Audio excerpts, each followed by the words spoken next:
Hofi a te tau whakalofa hanei e tau wala talitutupu ke lata i moe awhiawhi nei. Whakamua kua utake he tuwai e whakailoanga lanu moana ke lata moe a whakua Cyril ni maua tata mai ki Niue i Niawhi. Koe whakailoanga lanu moana ni kua whakapuloa ha kua tata mai e a whakua Cyril ki Niue mai nā kai i loa koe hao whie mutu puke nā kai.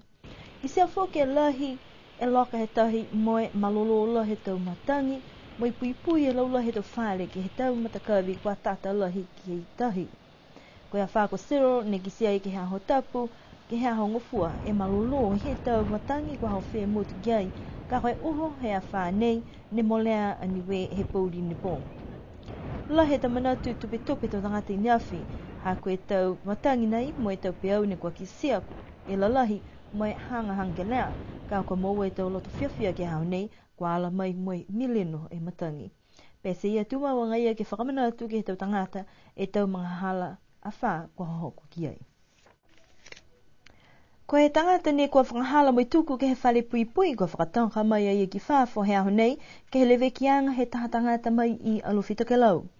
Ko laino tā henga ne tātua ai he tau leo ia mai tuku ki loto he whale pui ha kua lali ki tunge tā whale i kitamake kua whakataka mai ai ki whafo he aho nei.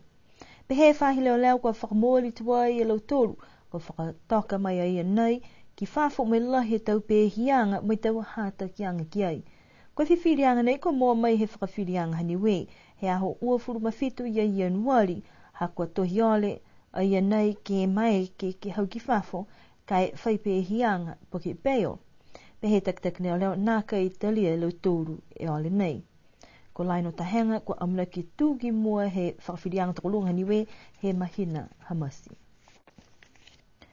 Koe taha pulotu ne kua hoko mai ke langmatai ke he whahi whakaako tama ne kua whakatupi ai he kautaha NZ ko Alex Hetier kua lahi hana mga whinatua ke ta mutu ke he kehe ke langmatai ke whakaholo ki mua e tau whahi whakaako tama ne ta hawa ia kua lahi mitaki he whahi whakaako tama he motu ha koe mana koe te tangata ke langmatai te mui whakaako e tau whanau ka koe taha mena kua lata ke ono atu ki ai koe tau puhala ke he kehe ke whakaako ha koe mena nā kai tatai e tau puhala whakaako ke he tau whanau.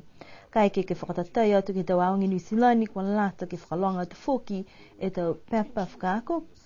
ke mai ke e tau whanau ke hola se tau whiwhirianga ke he tau whakaakoanga mai mahomo atu whoki e tau mui whakaako. Ne pēi whakaia nā kai ono ni ke he tau whiaonga mai tau puhala whakaako ka kua lata whoki hike tau puhala po ke tau poko whakaako e tau whanau ke manako moe whiawhia ke whakaako koe taha wala whoki he hananga hua ke tau se whala tau whakaakoanga molo tole tau takitaki ke he whahi whakaako tama moe tau aonga haniwe.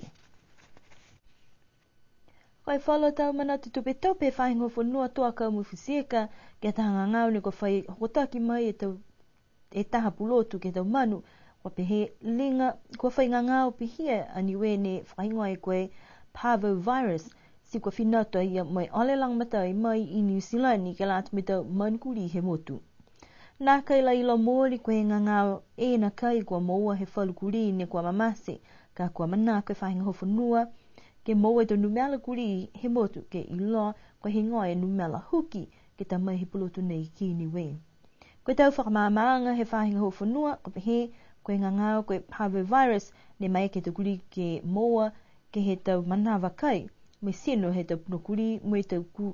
tau kuri. Sikisia kua fever, ko lole, aikai mai hihi e kuri si mase atu ai. Nā kai mitake ngangau nei ka moua he tau kuri si mnako lai he whainga hua mai pulotu nei ke tau manu ke lang matai e tau manu ke huki ke awane ke moua e ngangau koe parvovirus amana ke tau whakaroa nei ke kamata huki tau kuri ke he mahina hamasi ke he mahina ha apelira.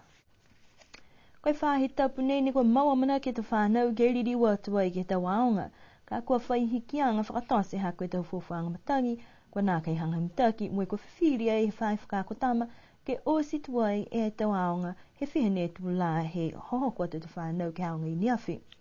Kua ngasi e tau aonga whoki he aho nei, kai lali e whai whakako tama ke whakahanga mitaki, tau poka aonga e tu whunua aonga ke lata me te whanau, he mole atu e tau matangi malolo.